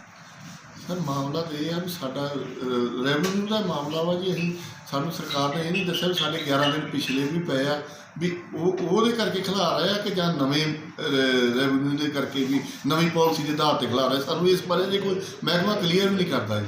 ਬਾਕੀ ਆ ਗਿਆ ਜੀ ਸਾਡੀ ਹੈਲਥ ਦੇ ਬਾਰੇ ਵੀ ਸਾਡੇ ਜਿਹੜੇ ਆ ਸੇਲਮੈਨ ਉਹ ਵੀ ਕੰਮ ਕਰਨ ਨੂੰ ਤਿਆਰ ਨਹੀਂ। ਉਹਨਾਂ ਦਾ ਵੀ ਜਾਂ ਬੀਮਾ ਕੀਤਾ ਜਾਵੇ ਜਾਂ ਸਾਡੀਆਂ ਕੰਪਨੀਆਂ ਦੇ ਜਿਹੜੇ ਵੀ ਬੰਦੇ ਉਹਨਾਂ ਦਾ ਬੀਮਾ 50-50 ਲੱਖ ਜਿੱਦਾਂ ਦੂਏ ਸਾਰਿਆਂ ਦਾ ਕੀਤਾ ਜਿਹੜੇ ਕਾਰੋਬਾਰੀ ਕਰਦੇ ਜਾਂ ਡਾਕਟਰ ਸਾਹਿਬ ਇਹਦਾ ਸਾਡੇ ਵੀ ਬੰਦਿਆਂ ਦਾ ਬੀਮਾ ਕੀਤਾ ਜਾਵੇ ਤਾਂ ਇਹ ਮਹਿਕਮੇ ਨਾਲ ਸਾਥ ਵਾ। ਪਰ ਰੈਵਨਿਊ ਦਾ ਪਹਿਲਾਂ ਕਲੀਅਰ ਕਰਨ ਵੀ ਜਿਹੜੇ ਸਾਡੇ ਪਿਛਲੇ 11 ਦਿਨ ਆ ਉਹਨਾਂ ਦਾ ਕੀ ਹੋਊਗਾ ਜਿਹੜਾ ਹੁਣ ਕਰੋਨਾ ਦੀ ਮਾਰ ਹੇਠ ਏਰੀਆ ਆ ਗਿਆ ਵਾ ਤੇ ਉਹਦੇ ਬਾਰੇ ਵੀ ਸਾਨੂੰ ਦੱਸਣ ਵੀ 4 ਘੰਟੇ 'ਚ ਕਿੰਨੀ ਇੱਕ 14-15 ਘੰਟੇ ਕਾਰੋਬਾਰ ਖੋਲ੍ਹਣ ਵਾਲਾ 4 ਘੰਟੇ 'ਚ ਅਸੀਂ ਉਹਦਾ ਪੂਰਾ ਰੈਵਨਿਊ ਕਿੱਦਾਂ ਦੇ ਦਾਂਗੇ। ਇੱਕ ਪਾਸੇ ਪੰਜਾਬ ਸਰਕਾਰ ਵੱਲੋਂ ਕਿ ਮੁੱਖ ਮੰਤਰੀ ਸਾਹਿਬ ਵੱਲੋਂ ਮਤਲਬ ਕਿ ਠੇਕੇ ਖੋਲ੍ਹਣ ਦੀ ਗੱਲ ਕੀਤੀ ਜਾ ਰਹੀ ਹੈ ਪਰ ਦੂਜੇ ਪਾਸੇ ਜੇ ਗੱਲ ਕੀਤੀ ਜਾਵੇ ਪੰਜਾਬ ਦੇ ਪੂਰੇ ਜ਼ਿਲ੍ਹੇ ਦੇ ਵਿੱਚ ਕਿ ਜਿਹੜੀ ਕਿ ਐਸੋਸੀਏਸ਼ਨ ਬਣਾ ਕੇ ਠੇਕੇ ਨਾ ਖੋਲ੍ਹਣ ਦੀ ਗੱਲ ਆਖੀ ਜਾ ਰਹੀ ਕੀ ਸਾਰਾ ਮਾਮਲਾ? ਇਹ ਜੀ ਇਕੱਲੇ ਸਾਡੇ ਕਪੂਰਥਲੇ ਡਿਸਟ੍ਰਿਕਟ ਦਾ ਮਸਲਾ ਨਹੀਂ ਹੈਗਾ, ਇਹ ਪੂਰੇ ਪੰਜਾਬ ਦਾ ਮਸਲਾ ਹੈ। ਸਾਰੇ ਜ਼ਿਲ੍ਹਿਆਂ ਦੇ ਵਿੱਚ ਐਕਚੁਅਲੀ ਠੇਕੇਦਾਰਾਂ ਨੂੰ ਇਹ ਚੀਜ਼ਾਂ ਦੀਆਂ ਪ੍ਰੋਬਲਮਾਂ ਆ ਰਹੀਆਂ ਵਾ ਕਿ ਖੋਲ੍ਹਣ ਦੇ ਵਿੱਚ ਅਸੀਂ ਖੋਲ੍ਹਣ ਲਈ ਤਿਆਰ ਹਾਂ ਬਟ ਗੌਰਮੈਂਟ ਨੇ ਹਜੇ ਤੱਕ ਨਾ ਸਾਨੂੰ ਡਿਪਾਰਟਮੈਂਟ ਨੇ ਹਜੇ ਤੱਕ ਸਾਨੂੰ ਇਹ ਕਲੀਅਰ ਕੀਤਾ ਹੋਇਆ ਕਿ ਖੋਲ੍ਹਣਾ ਕਿੱਦਾਂ ਠੇਕੇ ਪੁਰਾਣੇ ਠੇਕੇਦਾਰਾਂ ਨੇ ਖੋਲ੍ਹਣੇ ਆ ਕਿ ਨਵੇਂ ਨੇ ਖੋਲ੍ਹਣੇ ਆ। ਜੇ ਨਵੇਂ ਨੇ ਖੋਲ੍ਹਣੇ ਆ ਤੇ ਪੁਰਾਣਿਆਂ ਦਾ ਜਿਹੜਾ ਬਣਦੇ 11 ਦਿਨ ਆ ਪਿਛਲੇ ਉਹਦਾ ਰੈਵਨਿਊ ਕਿੱਥੇ ਆ? ਉਹ ਰੈਵਨਿਊ ਦਾ ਕੀ ਕੀਤਾ? ਜਿਹੜਾ 11 ਦਿਨ ਦਾ ਸਾਡੇ ਕੋਲ ਰੈਵਨਿਊ ਆਲਰੇਡੀ ਲੈ ਚੁੱਕੀ ਆ ਗੌਰਮੈਂਟ, ਉਹ ਸਾਡਾ ਉਹਦਾ ਕਲੀਅਰ ਕਰਨ ਜਾਂ ਉਹ ਸਾਡਾ ਕਈਆਂ ਦੇ ਨਵੇਂ ਠੇਕੇ ਦੇ ਵਿੱਚ ਰੀਨਿਊ ਹੋਏ ਯਾਰ ਕਿ ਪਾਲਿਸੀ ਪਹਿਲੀ ਵਾਰੀ ਰੀਨਿਊ ਹੋਈ ਹੈ ਉਹਦੇ ਵਿੱਚ 70% ਜਿਹੜਾ ਵਾ ਕਾਰੋਬਾਰ ਜਿਹੜਾ ਰੀਨਿਊ ਹੋ ਚੁੱਕਾ ਵਾ। ਉਹਦੇ ਵਿੱਚ ਸਾਡੇ ਜਿਹੜੇ ਸਾਨੂੰ ਗੌਰਮੈਂਟ ਕਹਿ ਰਹੀ ਹੈ ਕਿ ਪੈਸੇ ਸਾਡੇ ਜਿਹੜੇ 23 ਤਰੀਕ ਦੀ ਫੀਸ ਤਾਰਨੀ ਆ ਉਹ ਸਾਡੇ ਪੁਰਾਣੇ ਰੈਵਨਿਊ ਜਿਹੜਾ ਪੁਰਾਣਾ ਰੈਵਨਿਊ ਸਾਡੇ ਦਿਨ ਛੁੱਟ ਗਏ ਆ ਜਾਂ ਗੌਰਮੈਂਟ ਸਾਨੂੰ ਉਹਨੇ ਦਿਨ ਚਲਾਉਣ ਦਾ ਟਾਈਮ ਦੇਵੇ ਨਹੀਂ ਤੇ ਸਾਡੇ ਉਹ ਪੈਸੇ ਐਡਜਸਟ ਕਰਨ। ਗੌਰਮੈਂਟ ਪਾਲਿਸੀ ਕਲੀਅਰ ਕਰੇ ਕਿਉਂਕਿ ਸਾਨੂੰ ਅਜੇ ਤਾਈਂ ਪਾਲਿਸੀ ਨਹੀਂ ਕਲੀਅਰ ਹੈਗੀ ਸਵੇਰੇ ਠੇਕੇ ਖੋਲ੍ਹਣੇ ਆ। ਇਸ ਕਰਕੇ ਅਸੀਂ ਇਹੋ ਡਿਸੀਜਨ ਲਿਆ ਕਿ ਸਾਨੂੰ ਜਦੋਂ ਪਾਲਿਸੀ ਨਹੀਂ ਕਲੀਅਰ ਹੈਗੀ ਕੁਝ ਵੀ ਕਲੀਅਰ ਨਹੀਂ ਹੈਗਾ। ਦੂਜੀਆਂ ਸਟੇਟਾਂ ਨੇ ਸਾਰਾ ਕੁਝ ਕਲੀਅਰ ਕਰਕੇ ਦੱਸਿਆ ਹੋਇਆ ਕਿ ਮਤਲਬ ਆਪਾਂ ਉਹਨਾਂ ਨੇ ਹਰਿਆਣੇ ਦੀ ਗੱਲ ਕਰ ਲਈ ਹੈ। ਹਰਿਆਣੇ ਨੇ ਇਹ ਕੀਤਾ ਹੋਇਆ ਜੀ, ਹਰਿਆਣੇ ਨੇ ਅੱਜ ਪਤਾ ਲੱਗਾ ਹੈ ਕਿ 376 ਦਿਨਾਂ ਦੀ ਪਾਲਿਸੀ ਬਣਾਤੀ ਹੋਈ ਆ ਔਰ 1 ਜੂਨ ਤੋਂ ਉਹਨਾਂ ਨੇ ਫਾਈਨੈਂਸ਼ੀਅਲ ਈਅਰ ਦੀ ਸ਼ੁਰੂਆਤ ਕਰਤੀ ਹੋਈ ਹੈ। 376 ਦਿਨ ਮਤਲਬ ਕਿ ਅੱਜ ਤੋਂ ਲੈ ਕੇ 31 ਮਈ ਤੱਕ ਇਹ ਪਲੱਸ ਕਰਤੇ ਹੋਏ ਆ ਤੇ ਉਹ 376 ਦਿਨਾਂ ਦੀ ਪਾਲਿਸੀ ਬਣ ਗਈ ਹੋਈ ਆ। ਬਟ ਇੱਥੇ ਤੇ ਨਾ ਡਿਪਾਰਟਮੈਂਟ ਵੱਲੋਂ ਕਲੀਅਰ ਕੋਈ ਕੀਤਾ ਗਿਆ ਨਾ ਕੋਈ ਸਰਕਾਰ ਦੇ ਵੱਡੇ ਨੁਮਾਇੰਦੇ ਵੱਲੋਂ ਕੋਈ ਕਲੀਅਰ ਕੀਤਾ ਗਿਆ ਵਾ ਕਿ ਇਹਦੇ ਵਿੱਚ ਸਾਡਾ ਕੀ ਬੈਨੀਫਿਟ ਆ। ਸਾਨੂੰ ਬੈਨੀਫਿਟ ਤੇ ਦੇਣ ਦੀ ਬੈਨੀਫਿਟ ਤੇ ਚਲੋ ਮਿਲਣਾ ਨਹੀਂ ਆ, ਸਾਨੂੰ ਕੀ ਰਿਲੀਫ ਦੇ ਰਹੇ ਆ ਕਿਉਂਕਿ ਸਾਰਾ ਕੁਝ ਤੇ ਬੰਦ ਆ। ਇੱਥੋਂ ਤੱਕ ਕਿ ਕਪੂਰਥਲੇ ਡਿਸਟ੍ਰਿਕਟ ਦੀ ਗੱਲ ਕਰੀਏ 9 ਵਜੇ ਤੋਂ ਲੈ ਕੇ 1 ਵਜੇ ਤੱਕ ਕਰਫਿਊ ਦੇ ਵਿੱਚ ਛੋੜ ਦਿੱਤੀ ਜਾਂਦੀ ਆ। ਇਹ ਆਂਦੇ ਠੇਕੇ ਵੀ 9 ਵਜੇ ਤੋਂ ਲੈ ਕੇ 1 ਵਜੇ ਤੱਕ ਖੁੱਲ੍ਹਣੇ। 9 ਵਜੇ ਤੋਂ 1 ਵਜੇ ਤੱਕ ਜੇ ਠੇਕੇ ਖੁੱਲ੍ਹਣੇ ਆ ਸਾਨੂੰ ਜਿਹੜਾ ਵਾ 13-14 ਘੰਟੇ ਦਾ ਸਾਡਾ ਵੈਸੇ ਜਿਹੜਾ ਵਾ ਆਮ ਨੋਰਮਲ ਪੀਰੀਅਡ ਆ ਕਿ ਅਸੀਂ 13-14 ਘੰਟੇ ਅਸੀਂ ਠੇਕੇ ਖੋਲ੍ਹਦੇ ਆ। ਜਿਹੜਾ ਹੁਣ ਅਸੀਂ 4 ਘੰਟੇ ਠੇਕੇ ਖੋਲ੍ਹਣੇ 4 ਘੰਟੇ ਦੇ ਵਿੱਚ ਸਰਕਾਰ ਨੂੰ ਅਸੀਂ ਪੂਰਾ ਰੈਵਨਿਊ ਕਿੱਦਾਂ ਦੇਵਾਂਗੇ? ਮਤਲਬ ਕਿ ਤੁਹਾਡਾ ਕਹਿਣ ਦਾ ਮਤਲਬ ਕਿ ਸਰਕਾਰ ਵੱਲੋਂ ਜਾਂ ਪ੍ਰਸ਼ਾਸਨ ਵੱਲੋਂ ਠੇਕੇਦਾਰ ਨੂੰ ਕੌਨਫੀਡੈਂਸ 'ਚ ਨਹੀਂ ਲਿੱਤਾ ਗਿਆ?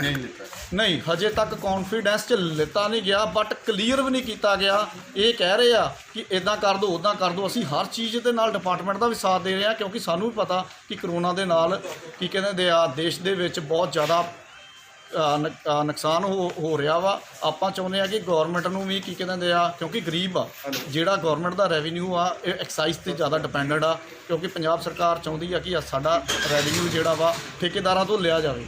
ਬਟ ਠੇਕੇਦਾਰ ਜੇ ਅਸੀਂ ਸਾਥ ਦੇਣ ਲਈ ਤਿਆਰ ਆ, ਪਰ ਸਾਨੂੰ ਕਲੀਅਰ ਦੇ ਕਾਰਨ ਸਾਨੂੰ ਕੀ ਛੋਟ ਦੇ ਰਹੇ ਆ, ਕਿਉਂਕਿ ਛੋਟ ਦੇਣੀ ਪੈਣੀ ਆ।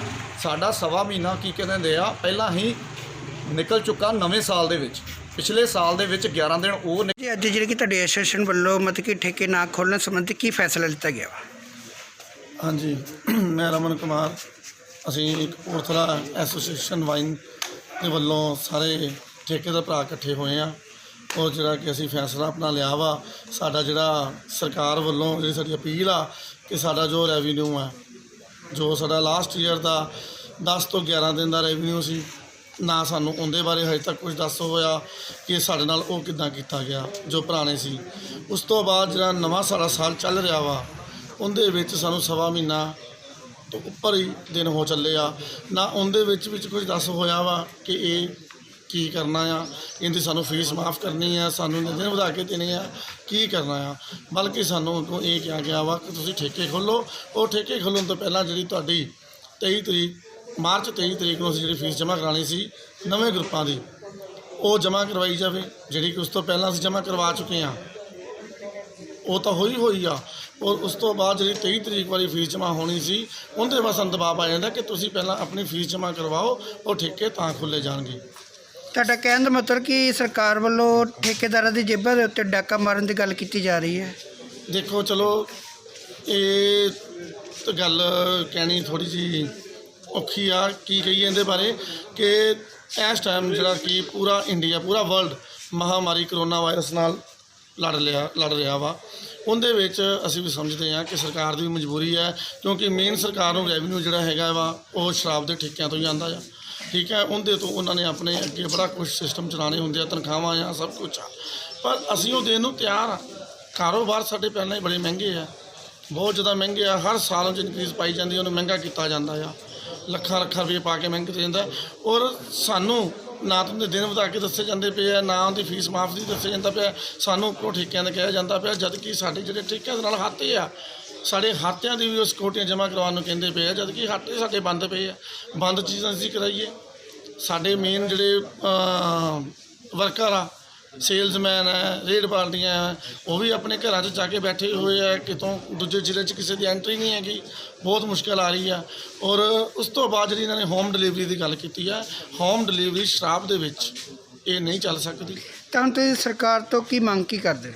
ਅਸੀਂ ਸਰਕਾਰ ਤੋਂ ਹੀ ਮੰਗ ਕਰਦੇ ਹਾਂ ਜੀ, ਇੱਕ ਤਾਂ ਸਾਨੂੰ ਜਿਹੜੇ ਸਾਡੇ ਪਿਛਲੇ 11 ਦਿਨ ਹੈ ਮਾਰਚ ਵਾਲੇ ਉਹ ਦੱਸੇ ਜਾਣ ਲਾਸਟ ਈਅਰ ਤੇ, ਔਰ ਨੈਕਸਟ ਜੋ 1.25 ਮਹੀਨਾ ਹੋ ਚੱਲਿਆ ਇਹ ਦੱਸੇ ਜਾਵੇ। ਔਰ ਆਉਣ ਵਾਲਾ ਜੋ ਟਾਈਮ ਹੈ, ਸਭ ਤੋਂ ਵੱਡੀ ਗੱਲ, ਅਸੀਂ ਅੱਜ ਠੇਕੇ ਖੋਲ੍ਹ ਦਿੰਦੇ ਹਾਂ ਸਰਕਾਰ ਦੇ ਕਹਿਣ 'ਤੇ। ਜੋ ਸਰਕਾਰ ਨੇ ਕੱਲ੍ਹ ਵਾਸਤੇ ਆਰਡਰ ਕੀਤਾ ਕਿ ਠੇਕੇ ਖੋਲ੍ਹੇ ਜਾਣ, ਅਸੀਂ ਠੇਕੇ ਖੋਲ੍ਹ ਦਿੰਦੇ ਹਾਂ। 2-3 ਦਿਨ ਬਾਅਦ ਕਰੋਨਾ ਬਿਮਾਰੀ ਤੇ ਜਿਹੜੀ ਚੱਲ ਰਹੀ ਹੈ ਉਹਦਾ ਲੈ ਕੇ ਅਸੀਂ ਫੀਸਾਂ ਜਮ੍ਹਾਂ ਕਰਵਾ ਦਈਏ ਕਰੋੜਾਂ ਰੁਪਏ ਇਕੱਠੇ ਕਰਕੇ, ਉਸ ਤੋਂ ਬਾਅਦ ਠੇਕੇ ਬੰਦ ਕਰਨ ਵਾਸਤੇ ਫਿਰ ਕਿਹਾ ਜਾਵੇ, ਅਸੀਂ ਕਿੱਥੇ ਖੜੇ ਹਾਂ। ਸਾਨੂੰ ਸਰ ਜਿਹੜਾ ਕਿ ਠੇਕੇ ਦੇ ਵਿੱਚ ਟਾਈਮ ਦਿੱਤਾ ਪਿਆ ਸਰਕਾਰ ਵੱਲੋਂ, ਤਾਂ ਉਹ ਟਾਈਮ ਦੇ ਵਿੱਚ ਤੁਹਾਨੂੰ ਕੀ ਦਿੱਕਤ ਕੀ ਆਉਂਗੀ? ਦੇਖੋ ਜੀ, ਸਾਡੇ ਪਹਿਲਾਂ ਠੇਕੇ 8 ਤੋਂ 11 ਚੱਲਦੇ ਸੀ, ਜਿੱਦਾਂ ਕਿ ਸਾਡਾ ਟਾਈਮ ਪੀਰੀਅਡ 14 ਘੰਟੇ ਦਾ ਹੁੰਦਾ ਸੀ। ਹੁਣ ਉਸ ਟਾਈਮ ਨੂੰ ਲੈ ਕੇ 9 ਤੋਂ 1 ਦਾ ਕਰ ਦਿੱਤਾ ਗਿਆ ਵਾ, 4 ਘੰਟਿਆਂ ਦਾ। 4 ਘੰਟਿਆਂ ਦੇ ਵਿੱਚ ਅਸੀਂ ਸ਼ਰਾਬ ਕਿੰਨੀ ਵੇਚਾਂਗੇ, ਕੀ ਕਰਾਂਗੇ? ਸਾਡੀ ਮੰਗ ਇਹੀ ਹੈ, ਅਸੀਂ ਸਰਕਾਰ ਨੂੰ ਸਭ ਕੁਝ ਦੇਣ ਨੂੰ ਤਿਆਰ ਹਾਂ। ਸਾਡੇ ਜੇ 4 ਘੰਟੇ ਖੁੱਲ੍ਹਦੇ ਆ, 5 ਘੰਟੇ ਖੁੱਲ੍ਹਦੇ ਆ, 2 ਘੰਟੇ ਖੁੱਲ੍ਹਦੇ ਆ, ਸਾਡੀ ਫੀਸ ਨੂੰ ਵੀ ਉਸੇ ਤਰੀਕੇ ਨਾਲ ਡਿਵਾਈਡ ਕੀਤਾ ਜਾਵੇ। ਜੇ ਸਾਡੇ 14 ਘੰਟੇ ਸੀ, 14 ਘੰਟਿਆਂ ਦੀ ਜੋ ਰੇਸ਼ੋ ਬਣਦੀ ਹੈ ਉਹ 4 ਘੰਟਿਆਂ ਡਿਵਾਈਡ ਕਰਨ, ਸਾਡੇ ਤੋਂ ਫੀਸ ਲੈਣ, ਅਸੀਂ ਦਿਆਂਗੇ, ਨਹੀਂ ਤਾਂ ਅਸੀਂ ਠੇਕੇ ਨਹੀਂ ਖੁੱਲਾਂਗੇ। ਗੁਰਬਾਣੀ ਅਖੰਡ ਬਾਣੀ ਵਾਸਤੇ ਕਪੂਰਥਲਾ ਤੋਂ ਨਿਰਮਲ ਸਿੰਘ ਦੀ ਰਿਪੋਰਟ। ਵਾਹਿਗੁਰੂ ਜੀ ਕਾ ਖਾਲਸਾ, ਵਾਹਿਗੁਰੂ ਜੀ ਕੀ ਫਤਿਹ। ਸਿੱਖ ਧਰਮ ਦੀ ਹਰ ਗਤੀਵਿਧੀ ਅਤੇ ਗੁਰਬਾਣੀ ਵਾਸਤੇ ਹੁਣੇ ਸਬਸਕ੍ਰਾਈਬ ਕਰੋ ਗੁਰਬਾਣੀ ਅਖੰਡ ਬਾਣੀ ਅਤੇ ਨੋਟੀਫਿਕੇਸ਼ਨਸ ਵਾਸਤੇ ਬੈਲ ਨੂੰ ਰਿੰਗ ਕਰੋ।